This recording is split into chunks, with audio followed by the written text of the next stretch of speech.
So we're on our way to Valley Primary School to do a talk. We've got Sandy with me filming the whole trip and the talk.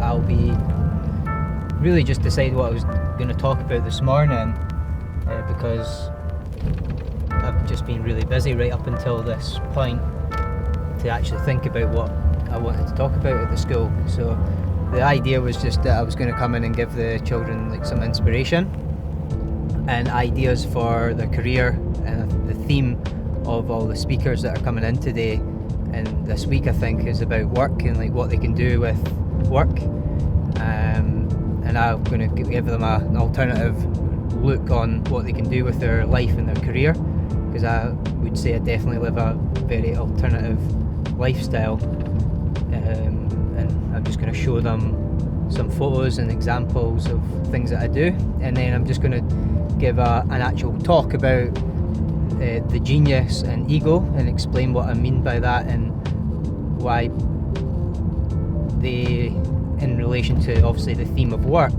they should be following their own unique path rather than being guided by family or what parents want them to do, what society wants them to do, and help them tune into their own intuition and follow their own path. So that's the message I want to leave them with, as well as just giving them an idea of what I do, and if one or two children like the idea of that, they could maybe do the same. Earlier today I posted about nerves and how I've reduced them massively when I'm going to do public speaking, and I would definitely say from when I made the video my nerves have amplified a wee bit, but still at a like controllable level.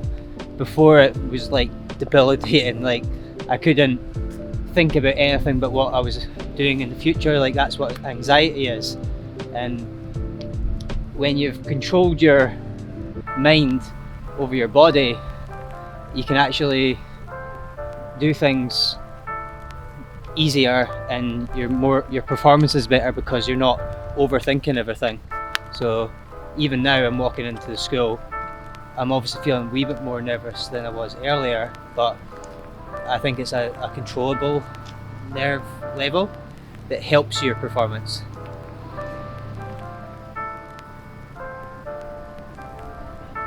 In 2011 I actually moved jobs because the construction industry went downhill, and I lost that job, and then I used that as an opportunity to start my own business. I was still living at my parents' home, so I didn't have any outgoings, any payments to make, so I was starting from £0 a month and decided to start my business.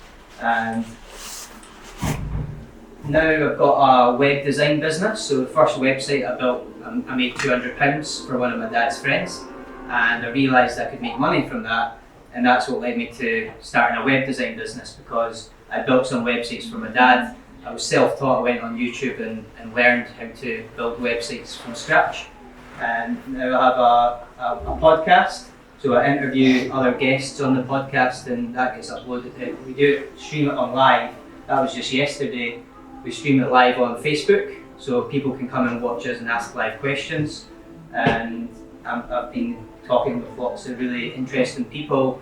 This guy has 112,000 followers on Instagram, so it's quite good for me having this podcast because I get to speak to really interesting people with a big following, and part of their following follow me after the podcast. So it's a good way to build your YouTube subscribers, and that promotes my business alongside that.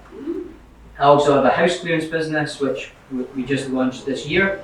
We've been building that up over the last 4 years, and I have that all sort of managed by a manager who takes our phone calls, and I focus on the marketing and growing the business.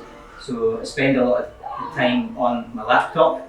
So I get to meet a lot of interesting people. This is my business mentor, and I've got multiple business mentors of just people I learn from, and I paid this guy money to learn from him because he was 10 years ahead of me in business, so that's really helped. And that was actually, I just reconnected with him We went out for lunch when I was down in London.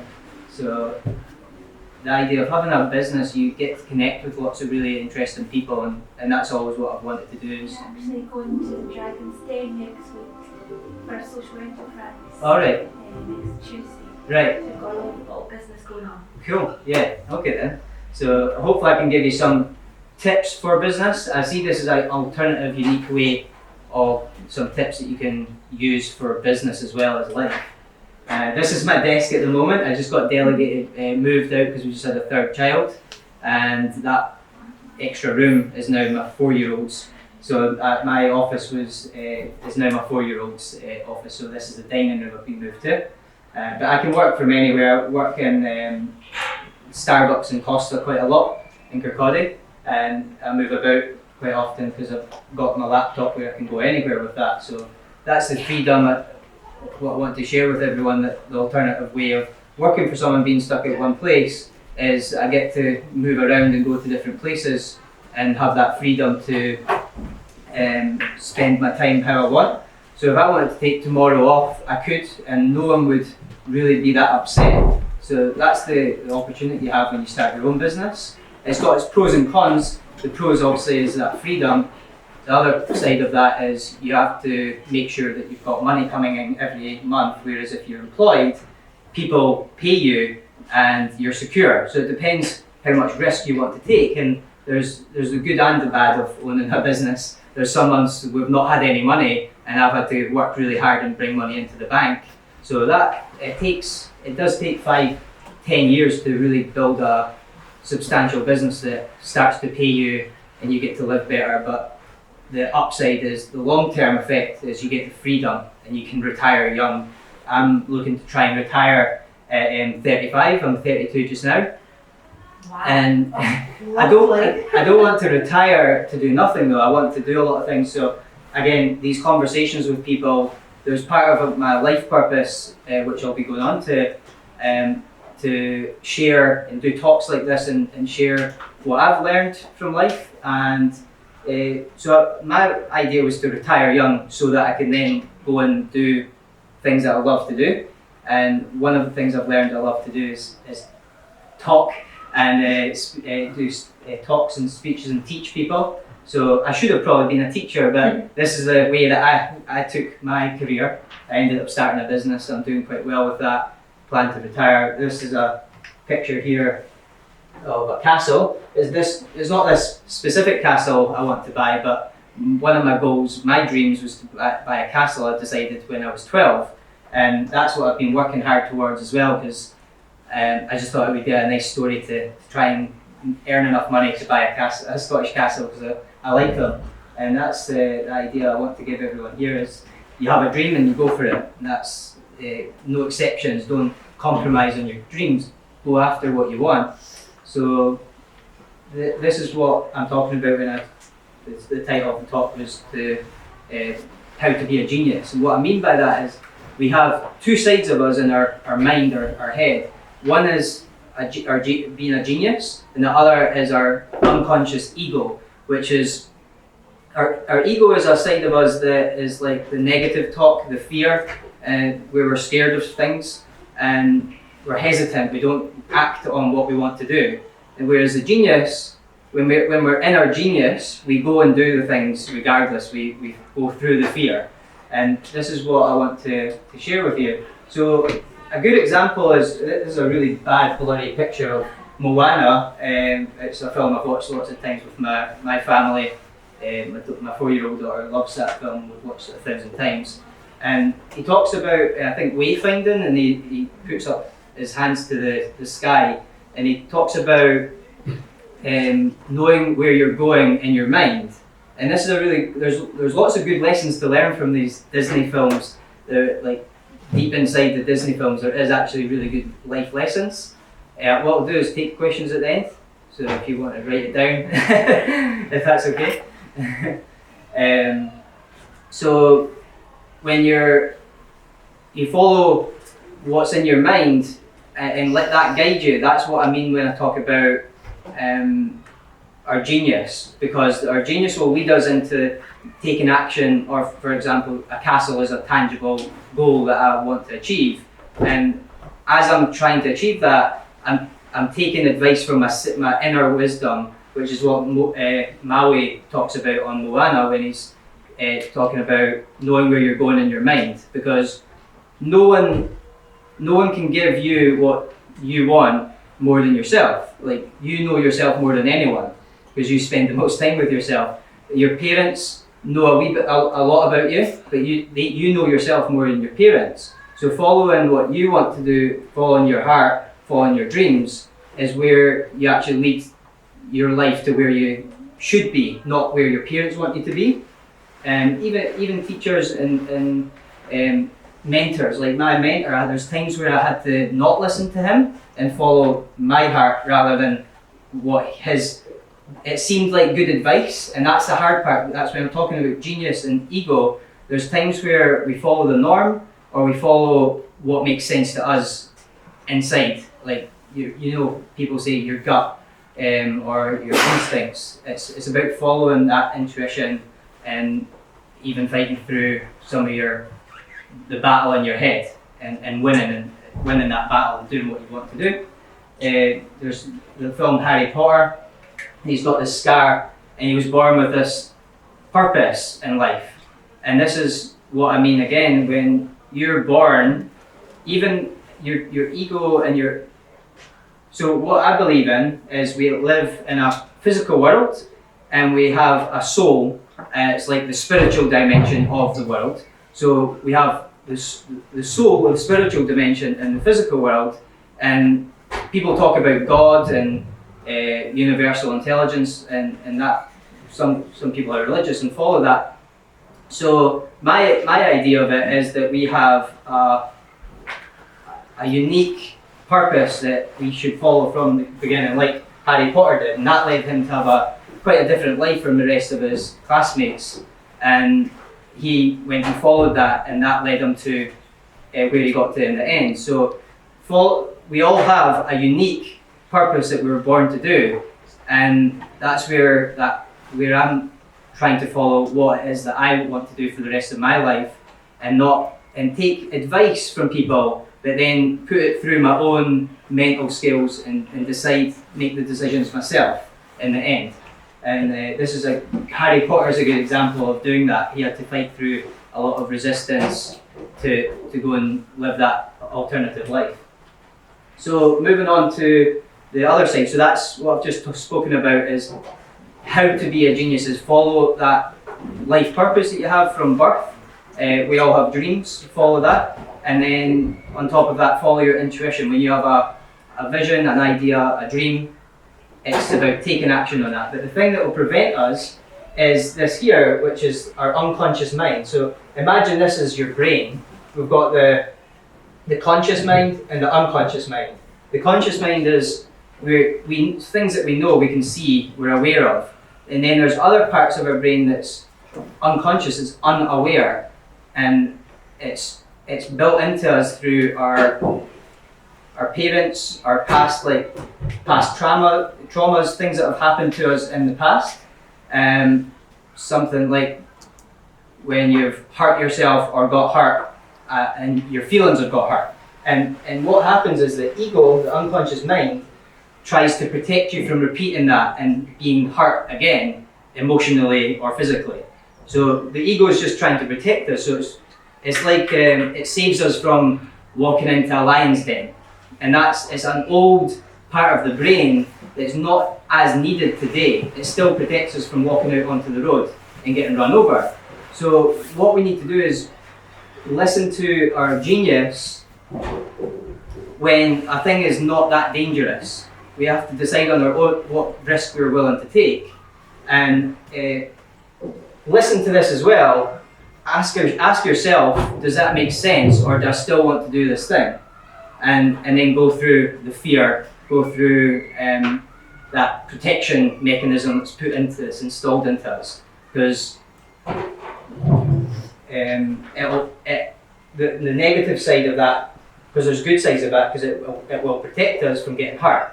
But the negative side of that is it will stop us from actually enjoying our life, being happy, and living the dream that we had. So it's about not compromise, not giving up on the dream. And this thing will make you give up on your dream if you listen to it too often. So the last part about all of this, so how we become aware of that unconscious part, so make the unconscious conscious, so move the unconscious stuff that we're operating through into the conscious mind. How we do that is through, this is a journal, so through reflection, just being alone and being in our own thoughts, talking to friends about things that are in our head. I have some coaches, I have a mentor, so someone who gives me advice. I have someone who gives me advice, someone who listens to me for about half an hour every couple of months. I just talk to them and talk away. It's like, essentially it's like a therapist, in that they listen to me, give me feedback, and most of the time I'm doing the talking and figuring out things for myself. And what that does is it brings the things up from the unconscious mind that we can't see, that's making us take action, and moving it into our conscious mind, so we are now not repeating the same mistakes and being able to overcome the fear. So basically sitting with a bit of paper and writing things down, writing down your goals, your dreams, and writing down what you want out of your life, and then also writing down the things that, when you write them down, what comes up is the ego will come up and say, you can't do this because this, you can't do it because this. Write those things down as well, because when you write them down, it gets it out of your head, out of the unconscious part of your back of your mind, and puts it to the front of your mind, and even onto paper, so it becomes physical. So it comes out of your mind and becomes a physical thing. You can read that, and when you read it, sometimes it's really strange. You're like, why is that in my head? Like, it's such a, like, they're old beliefs that don't make sense anymore, that they stay in your head. So the way to get them to become aware of them, they don't go away because they're deep rooted in your mind from zero, or actually it happens when you're in the womb, in your mum's womb, before you were born, because people are talking as you're developing. So these beliefs go into you before you were even born, and as you grew up, parents, people give you these beliefs, and between 0 basically to the age 7, your ego, this area of your brain is created, and it becomes a pattern that repeats itself throughout your life. So what this journaling, what this reflection process does is help you be aware of both sides, like what do I want out of my life and what's stopping me in my own mind from getting that, and then being aware of that really helps. So that's me. Any questions? Yeah. What's your favourite superhero? My favourite what? Superhero. Superhero. Spider-Man.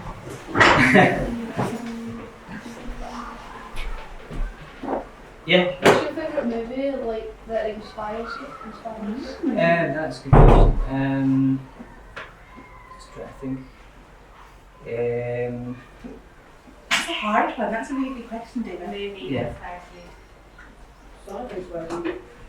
One day, which is like a rom-com, I didn't expect to like it. My wife convinced me to watch it, and it's a really good film. It makes you grateful for what you have. Yep. Who was your idol when you were younger? When I was younger. You went to 6 schools, we didn't already. Yes, yeah. It wasn't the headmaster. It was never there. Yeah.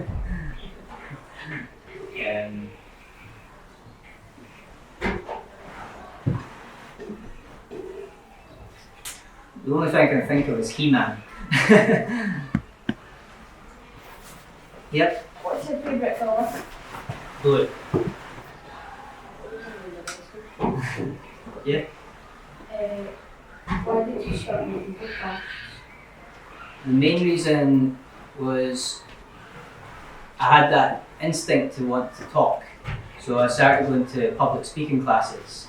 I always wanted to have a radio station so that I could bring guests on and talk myself, and I just have so much to share. So I was like, the podcast is just one device, one way or platform of being able to do that sharing. Again, going back to like my purpose is to help enlighten the world, whatever that means. It's quite a big vision, and do that through my own experience and sharing that. So a podcast is just one way of doing it, of many ways. So it didn't have to be a podcast specifically, but it made sense because I practiced my speaking, I got better at that, and it's a good way to interview other people. And so whenever I have questions for someone, like this guy here, he's nothing to do with business, but he talks a lot about health, and I was wanting to learn more about health.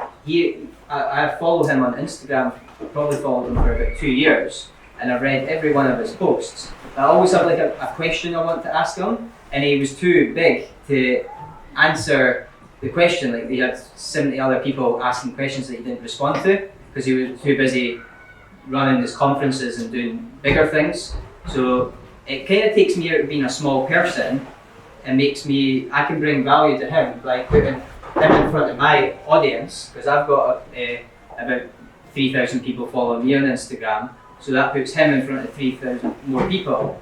So that one of the reasons I started a podcast was to be able to connect with people who I could reach up to and learn from, who were bigger than me, who were doing more successful than me, or I could learn from. So that was kind of a big reason for starting a podcast. It allowed me to create a platform where I would be able to connect with people that I wouldn't otherwise be able to connect with because they were famous or too famous. How do you reach out to them? Just go into their DMs? Is it? Yeah, so it's some things that simple. Some things they pass me on to their assistant, to their PA, and then I'll deal with their PA for a couple of months. They'll ask me a bunch of questions like how much viewers do you have, because they'll reject you if you only have 100 viewers a month or lower. Okay. So you need to hit a qualification. So it's almost like a ladder. You go up up a ladder. You start with people you don't start with people with over 100,000 followers. You start asking the people that they have 3,000. So I'll maybe ask someone 5,000, and then once I've got in front of them, my audience grows. Then I'll ask someone with 10,000. Then eventually I take a big jump and ask him, and he responds to it because he can see I've got 3,000. So he's a wee bit more impressed than if I only had 100 followers. So it's all, you just do it in steps. Yeah. What's your future goal apart from retiring? So once I've retired, I want to do more of this.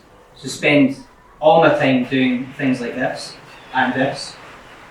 And it's to help people do what I've done, help people retire at 35, make enough money to retire at 35. So help people do that. That's going to massively impact people's lives if you could retire at 35. And then do that, help people with their money. That's probably the first thing I want to do, because that affects everything.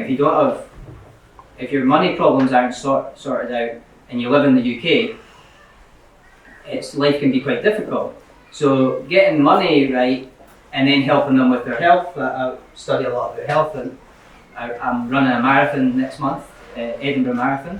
So help people with their health, their life, their happiness, the spiritual dimension of life that people don't understand. I didn't understand until I needed to understand, because I essentially got social anxiety and I'd never experienced anything like that. And I had to deal with that and figure it out. Now I don't not have it, but I have it less. So helping people, I'm dyslexic as well, so I really struggled through school. So being able to help people in general, because I've been through so much struggle, so I'm kind of this person who can be the light for other people, and that's what I want to do, yeah. And that's why I want to retire quickly, so I can do that. Yeah? What's your favourite Sonic character? Sonic character? Yeah. Sonic. It's an easy one. Knuckles. Yeah? If you were to have a different job, what would it be?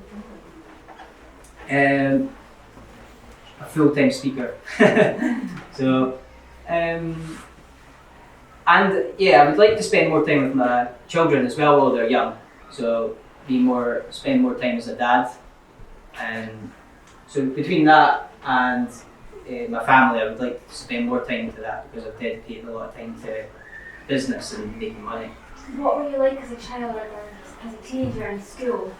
Totally different from what I'm like now, because again, that's why I talked about the ego, because the ego really controlled my life. So I was shy, had lots of bad limiting beliefs, so I was just shy, nervous, and but also you always stay the same really. You've always got that. I've always been fun and humorous. So at school, again, I found the actual school part, the learning part, really hard because I felt that the structure didn't suit the way I worked that well. I did get like learning support and things at certain parts, but I think I just like was lower on confidence back then, a wee bit shyer.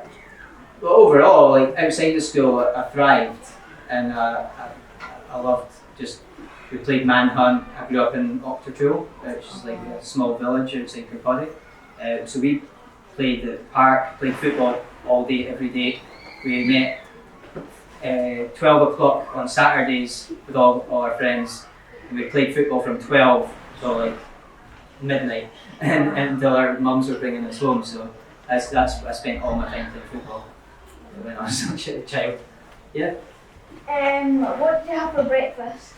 I've not had breakfast. I fast.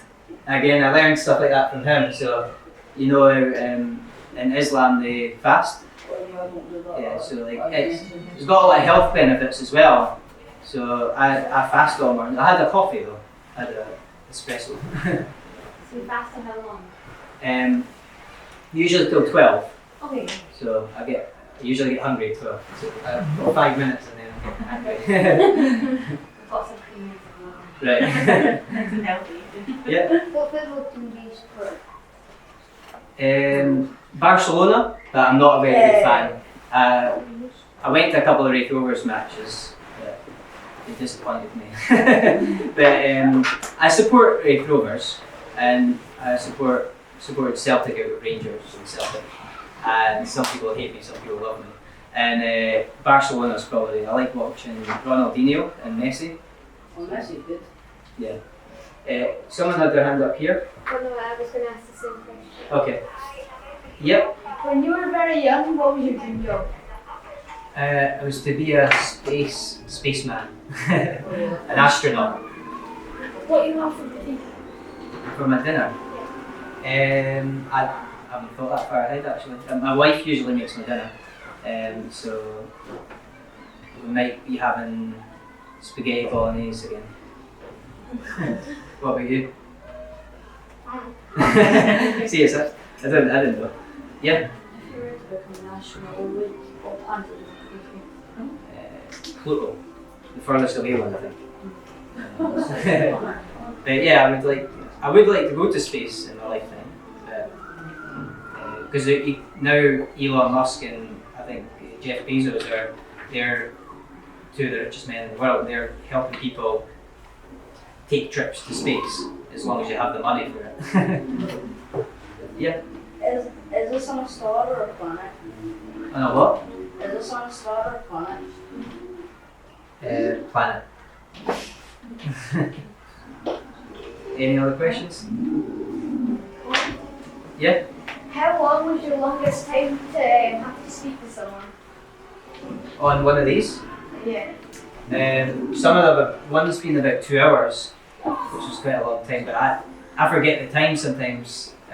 Usually these guys are limited for time, and they tell me, they send me a message and privately and say I need to go, because I would just let it run on. But, as long as we've got viewers that keep going, as long as people are live. If people drop off on live viewership, then I'll cut it off. Who have you had that interviewed like? So I've had, he's probably got the most following of all the people I've interviewed, but I've interviewed a successful entrepreneur from Inverness. He lives in Dubai now. Alright, do you know Ken Mack? Yeah, so I've interviewed Ken Mack and I speak to him now as a friend. But he's bought 12 businesses or more, and sold some of them, but he's financially free. So interviewing people who are financially free, people who are very healthy and just successful in life. Another guy built up a business in America. He was a COO, which is a Chief Operating Officer for a big company in America, and he helped build that up to a multi-million pound business and sell it. And I read his book called, he's an author as well. So authors, I interview quite a lot of authors that I've read their books, and then I reach out to them and see if they'll respond to me. Yeah. Sorry, I was just going to ask, what would your best piece of business advice be?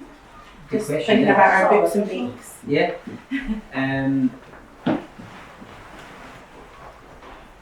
The main thing is to make sure that you're working smarter rather than harder. So what I mean by that is you're not working like a busy fool. You're I apologize. getting other people. You're getting other people to do things for you rather than doing everything yourself. Because if you try and do everything yourself, you won't get very far. Did you all hear that advice apart from ignoring our new pet missus? No. So working smarter, not harder. Yeah. Getting other people to do things for you, kind of working Yeah. as a team and doing it together. So that's a huge part of it's a social enterprise. Okay. And we're doing books and bakes, it's called. But everyone's has a part to play, so I think that's made it easier for people. So it makes a lot of sense. Using your team Yeah. and not being an individual. I have quite a natural individual mentality, so I'll try and do everything myself. If I don't become aware, like I was talking about. Yeah, so work with your team and don't try and do everything yourself. If you get other people to do things that you're not strong at, so focus on your strengths and let other people do your weaknesses. Yep. How do you deal with hate? Deal with hate. Block people. I blocked some of my friends, even though they were still my friends. I couldn't be bothered with the comments because I decided to start really focusing on my business when I turned 25. I just decided on that date, this is I'm going to go for it. And putting stuff online is definitely that you get what you call hate, and it's basically just brush it off and don't take it to heart. So you have to work on yourself to do that. You have to not take what other people think of you too seriously, and you have to develop your own confidence. So your confidence is so high that comes in, and it's like you just brush it off. It's not a big deal. It takes a while to get there, I would say. It's not something you do straight away, but again, it's like that ladder. If you do put out what you're comfortable putting out online and get a bit of hate for that.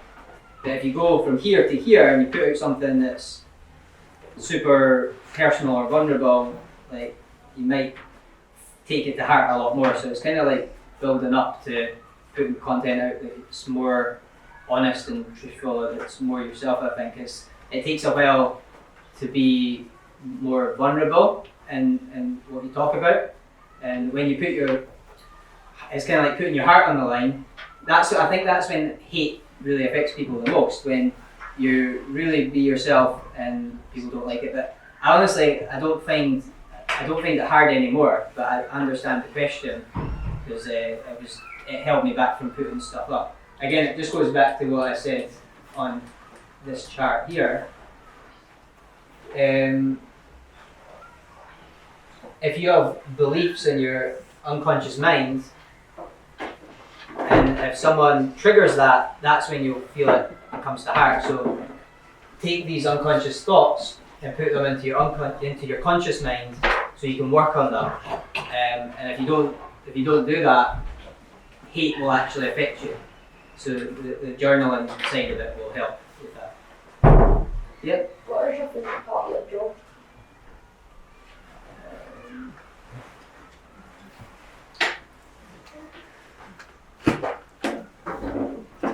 When I make a big sale, that's always good. And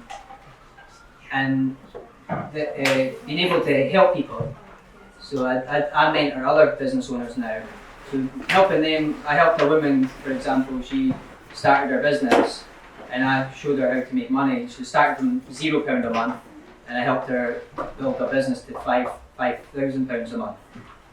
So doing that and knowing how much I've impacted her life, I enjoy that because she now has £5,000 She consistently a didn't month. pay you to help So yeah, she paid me when she had a job, her. and I taught her how to start a business to get it to £5,000. Took us 8 months to get her there. So she's now doesn't have to rely on other income, but she's made enough income from the business. So I enjoy helping people in that way because that's what I said. That my purpose is to help people and help them live a better life. And being able to help people with their money, it makes a big difference to people's lives. It takes a lot of stress away from them. Yeah. Were you selling the websites? Yeah. So I've got one full-time web developer and a project manager. So they build it for me, and I just tell them an idea of what I want the website to look like. So I'll make the customers call me and then answer the phone and then they tell me what they want and then I'll tell my team what the customer wants and they'll build it and then they'll talk to the customer. So once I've made the sale, I don't really get too involved now because it's again back to that point about working smarter. If I was to continue building websites myself, I wouldn't get any further. I wouldn't be able to build a second business if I was building the website still. So I'm still, the websites, that's the key to business is being able to get other people to do things so that you can do more things. And when you get your time back, the key is to get your time back, not to do everything yourself, because when you do everything yourself, you're losing your time. So if you can get 40 hours a week, instead of working 40 hours a week, get those 40 hours back, and then you can go and start other businesses and keep doing that. And that's how you essentially get rich and make a lot of money. So I don't build the websites myself, but I have a small part, I play in it, but I've found a good team who build better websites than I could build. Hire smart people that are better than you. That's a good tip as well. Yep. What's your favourite super villain? Super villain. I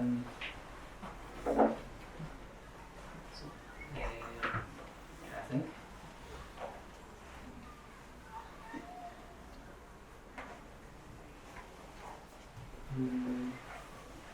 I'll come back to you. I actually don't know my answer for that. Yeah. What subjects did you take at school? PE and history, they're the only ones I did well. The rest were like D's and F's. It just shows you, even Yeah, if you haven't done so well, there's still yeah, an yeah. opportunity to do well That in was the a very future. important message I wanted to bring as well. If you don't do well in school, obviously listen to school and behave and take in as much as you can because it's a good chance to learn. I wish I learned more in school when I was in school because I was quite not focused, distracted, and because there was just certain classes I just didn't enjoy. But it's better to try and learn and behave and make friends and have fun when you're at school than do some of the things that I did where I just got a wee bit distracted and didn't learn as much as I could have. So there's the classes I did well in was PE and history, I remember. I did okay in maths and English, but not. I didn't do very well in everything else.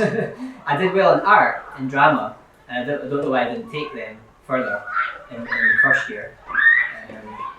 I used to, in primary school actually, I meant to say that I used to get so distracted from the work that I used to draw pictures in my notebook, and I ended up getting a reward for being the best drawer at the primary school in Octortool. Obviously I got in trouble for that, but I'm not recommending that. But it shows you that we're all unique and we all have our own talents. So school is about finding is about like getting like a buffet and finding the one food or the one class that you like, and then going down that route. And that, I found computing was actually the right class, and that's how I think I ended up stumbling into web design. Yep. If you get the money for it, what country would you planning on? That's a good question. That's in there. Octortool, there's a castle in Octortool.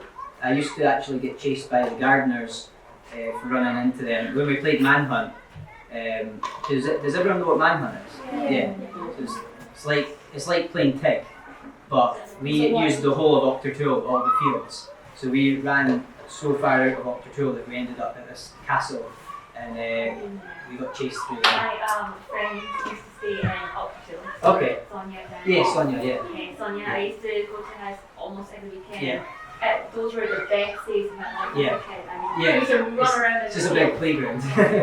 So because of that experience, like when my dad, I used to watch business videos with my dad well before I really even understood what business was or understand how to use the information. I watched like business videos with my dad, and one of the exercises in that course was to set some goals, and one of the goals was to buy Octortool Castle. I drew a picture of it, and I've had that vision and goal ever since. So that was why it's Octortool Castle. What's your favourite TV show you love as a kid? I think it was like Dexter's Lab. Oh, I've not watched that for years. Yeah? Have you ever been close to quitting your job? Quitting the business? Yeah. Yeah, that's a good question. There's been loads of times where I felt like giving up. And like I said, it takes the pros and the cons of business. Having a job is you're secure, you always get your income, you get a pension, and people, you're looked after. So I understand why some people don't start businesses and keep a job and stay in employment. So I've had about maybe 5 times where I've thought about that. So I've had 5 times where I've thought about that, about quit. And it's important not to quit. I've had some all-nighters because hackers hacked all my customers' websites around Christmas time, around Christmas holidays. And I had my kids at this time that I had to spend one whole week through Christmas basically fighting off the hackers to keep the websites live because they all got taken down offline. But I learned a massive lesson from that as well, and I ended up making a lot of money off the back of that, so it was a good lesson for me. Yeah? Take you with me. Yeah, you can watch all my content and that'll be the same idea. That's why I put all that out, so people can follow what I do and learn from it. Go on YouTube and type in Ben Laing. Yeah, I didn't put it up there, so I'll put it here. So,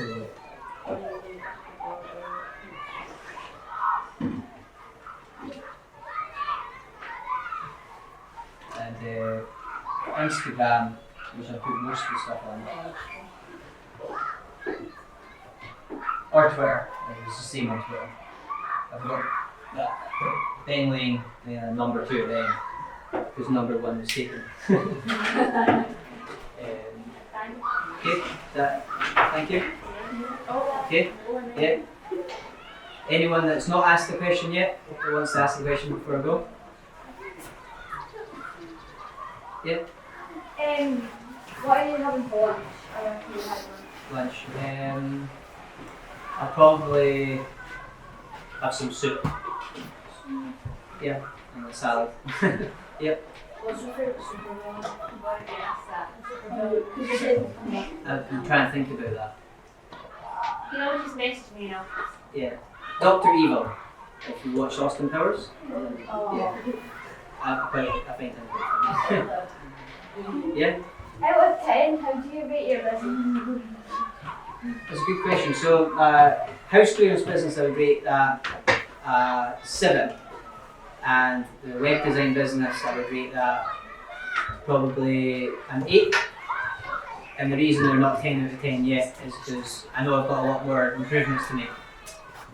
and I'm not completely free yet, so I'm not retired. When I'm retired, it'll be 10 to 10, because I'll be making enough money and I'll be free as well. Oh, I'm hearing the word retired 35, and I'm like, oh, that's it. Sounds ideal. Yeah. I set that goal when I was 25, Well, so it's a 10-year goal. So a quote I remember that says, people overestimate what they can achieve in a year and underestimate what they can achieve in 10 years. So I think like to set a goal that bold and ambitious, it takes 10 years to achieve it. So I worked really hard from the age of 25. Even before that, but not really that hard. I was still, still not fully focused on what I'm doing now. Even, I would say, as every year's went on, I've got even more focused and worked even harder because I've realised that I'm getting to that deadline date I set for myself. Yeah? Have you ever had to do a call with someone you hate? With someone I hate? No, but I've seen people doing that. They call their haters and then they like have a conversation with them. Is that what you're meaning, or are you just... Yes. Yeah. I try and address every problem. Like if someone has a problem with me, I try and just speak to them directly about it, like online or in person. Like my neighbour doesn't want the planning that I'm trying to put gates and railings around my house. The best way for me is just not to do it through legal documents, emailing each other. I'll just go and knock on their door and speak to her and have a cup of tea with her and resolve it. Rather, you know what I mean? Like, rather than getting like the way that people get divorced, like they stop talking to each other. It's better to talk and not get legal stuff involved too much, and just to resolve things rather than So I think it's good to speak to your haters, because then you can resolve things amicably. Oh no! Oh, thank you so Okay, much. thank you everyone. What do you think?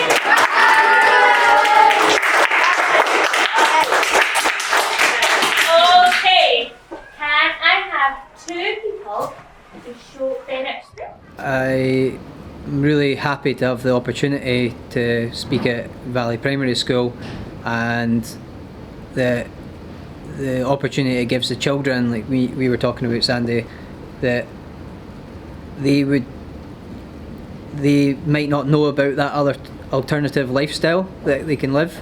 So like the theme was around work and what careers they could take. So they've had multiple speakers come in, and I was one of them, and I have a very different life from a lot of people, and being able to show them my experience in my childhood as well as like what I'm doing today, to show them even if you fail in school you can still do well. So giving them that opportunity to see that they can still live a good life outside of school if they don't do well, and on top of that, just knowing that they don't have to get a job, that they can actually start a business even from day one and do what I've done.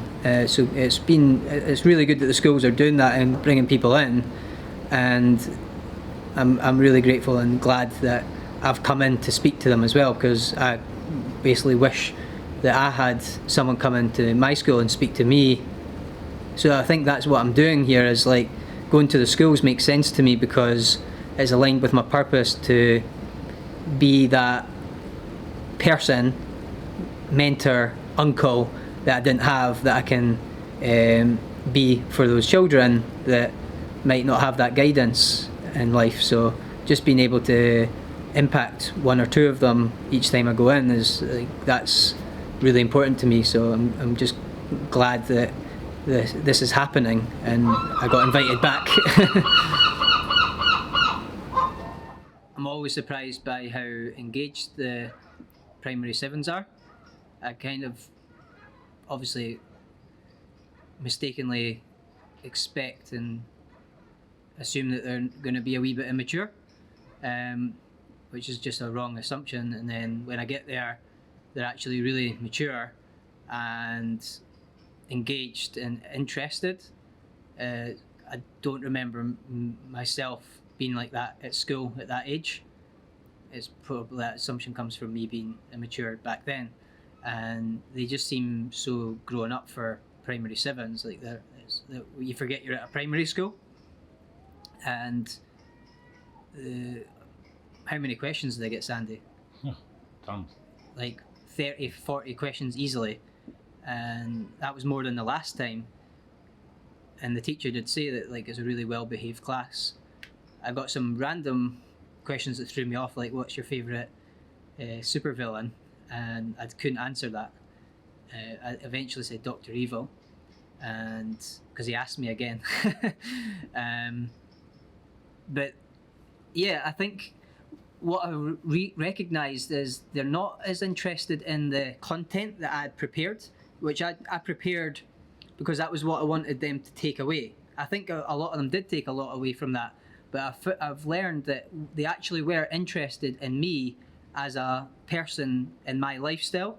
I found that they engaged much more with that, just me being there and telling them that I have a business that I run and that I do the YouTube. They always seem to be interested in sort of the technology and video, and where sort of technology is heading, which is massively around video.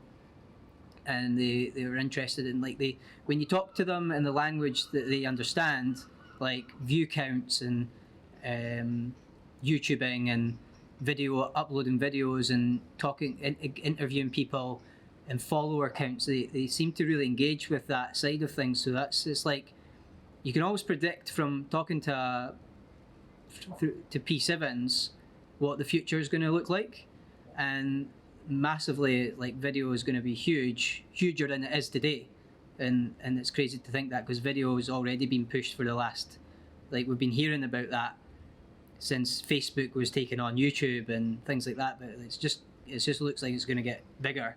So definitely the lesson is to, like, be involved in video somehow, in media, and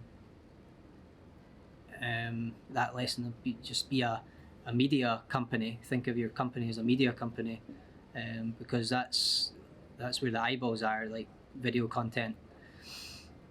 So yeah, that just always, the last 3 schools I went to before that, the same thing. I got the same message, that they're so interested in anything around video and content, and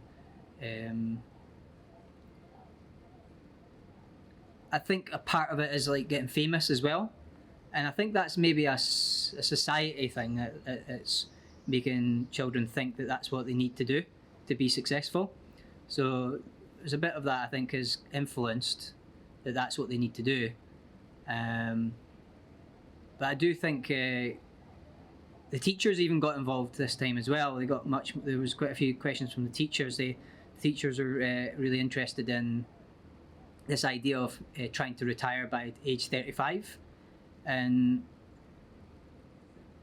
I think it's almost like they were surprised and they were taken back by that, because they maybe never really thought of that themselves. So it's not forgetting that there's adults in the building as well when you're talking to children, and vice versa, that you're influencing anyone when you're coming in as a speaker and teaching something that's valuable. Because I don't treat children like they're children.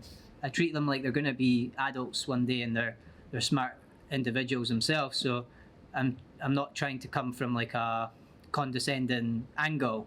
And because of that, I think that's how I connected with the teachers as well. And the teachers got quite involved and asked me 3-4 questions, and they seemed very engaged, and like they learned a lot as well. So yeah, it's a good lesson as a speaker for me, and who my audience is, that I'm not subject to any age. That, like, if the way that I speak in quite a simple way that people understand, a way that it's universal, so that I'm not changing the tone too much when I'm speaking to children. I know I need to go to their experience level so I do adapt to that a wee bit, but I treat them with respect as well, and I think that's what I found really fascinating about the teachers being involved as much as the class. How do you feel? I'm just going to change composition. It's always good for edits, but you can still talk to me. Mm-hmm. And it's got a little bit brighter in here, so. How do you personally feel that your experience last time and how you felt in the process of public speaking has changed? All right. Yeah, that's a good question. I always feel nervous before I speak, and this time and last time, all in a good way. It wasn't overwhelming, and that's just the truth. I like to be honest with that and let people know there's not a time I'd go to do a public talk in front of more than 10 people that I don't feel nervous. It's just who I am, and I think every public speaker feels that. The difference from the last time and this time is I have noticed my confidence is really got much higher. I think maybe I was a bit complacent, which was mixed with confidence, that I didn't prepare as much this time. And it's just that skill I've developed to being able to throw a pretty good presentation and slideshow and talk together like that when I need to. I've got a talk today, and I went and sat down, and I didn't do it yesterday. I didn't plan it last week. I had a talk today, and just that ability it's an ability I've developed as a skill. It's not a natural thing.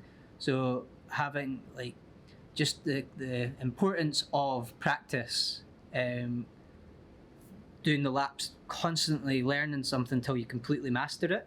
So if it's something you really want, you get to a point where you've got to a level of mastery where you can put a presentation together and have that level of engagement. I would say I've never stopped speaking since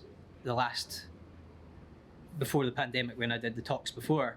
Although I've not been as much, I was telling you, Sandy, that I've not been in as much sort of public, physical with bodies, public speaking environments. I've done more of it sort of online and been in the comfort of my own office with a screen talking to people through that. So not seeing the people was a really enjoyable part of that I've missed. And the engagement's much higher with that as well, because with that practice of speaking to humans and being able to see them and see their reactions as you talk, you can kind of adapt and change your tone, change the way that you're going with the talk, and you can also stop talking about going down a direction, stop talking about that if you feel the engagement's not there. Whereas when you're behind a camera and you can't see the people sitting watching their screens, you can go down the wrong path and you lose them. And is really key to never let go of public speaking completely in person.